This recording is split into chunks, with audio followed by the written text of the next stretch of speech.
भगवान श्री राम जब रणभूमि में थे, जब रावण से वो युद्ध कर रहे थे, जब रावण रणभूमि में आया तो अपना विकराल रूप लेकर के आया। उस समय विभीषण को मन में शंका हुई कि रावण जैसा महापराक्रमी योद्धा, जिसने कैलाश पर्वत को तक उठा दिया था, जिसने अनेकों देवी देवताओं को बंधक बना रखा था, जिससे सुर असुर सब थर थर कांपते थे, जिसका कोई सामना करने के लिए तैयार नहीं होता था, वह एक साधारण व्यक्ति के सामने किस प्रकार से युद्ध करेंगे। विभीषण को कुछ क्षण के लिए शंका होने लगी।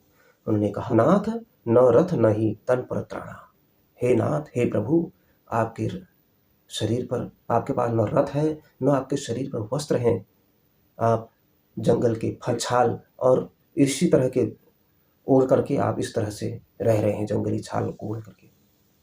और एक तरफ रावण है जो 10 मुख का है, जो जिसके पास अपार शक्ति है, बल है, सेना है, और आप निहत्थे हैं, नंगे पैर हैं, जमीन पर खड़े हैं। आप कैसे इनका मुकाबला करेंगे? तब राम ने विभीषण को समझाते हुए कहा था, उन्होंने कहा था कि ये युद्ध केवल इस तरीके से नहीं जीता जाता कि उसके पास पराक्रम है, उसके पास बल है, या उसके पास अन्य प्रकार की योग्यताएं हैं। उसके लिए उन्होंने उस तरीके से, कितना सुंदर तरीके से उन्होंने उनको समझाया। उन्होंने कहा कि हमारे पास, उनके पास भले ही कुछ भी हो, लेकिन हमारे रथ में तो शौर्य और धैर्य के 2 पहिए हैं, और हमारे पास जो है उसमें सत्य, शील व दृढ़ ध्वज पताकाएं हैं। हमारे पास बल, विवेक, दम, परोपकार, ये 4 घोड़े हैं, और जो दया, क्षमा और समता रूपी रज्जुओं से, यानी उसकी डोरियों से जुड़े हुए हैं। और साथ में ईश्वर भजन उस रथ के अप्रतिम सारथी भी हैं।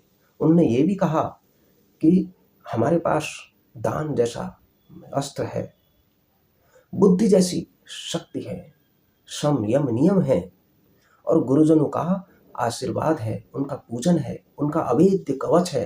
अनेकों लोगों के संतों महात्माओं का, ऐसे महान पुरुषों का हमारे ऊपर छत्र छाया है, उनका आशीर्वाद है। हम उसी आशीर्वाद रूपी फल से हम इन महान राक्षसी दानवी शक्तियों को परास्त कर सकते हैं। एक तरफ रावण है जिसके पास दम्भ है, अभिमान है, दुराचारी है, पापात्मा है, लेकिन एक तरफ हमारे जैसे सत्यवादी लोग हैं जो अन्याय के खिलाफ, बुराई के खिलाफ लड़ रहे हैं, और हमारी सत्य की ही जीत होगी। तो उन्होंने इतना सुंदर वर्णन किया और विभीषण की शंका दूर की, और विभीषण ने उनको प्रणाम किया और युद्ध के लिए फिर उसके बाद आश्वस्त हो गए।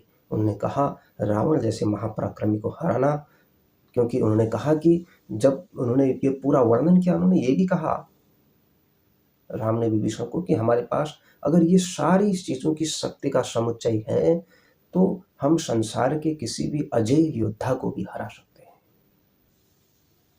इसलिए हमें हमेशा सत्य पर, धर्म पर, न्याय पर टिके रहना चाहिए, जिसके बल से हम किसी भी प्रकार की बुराई का समूल नाश कर सकते हैं।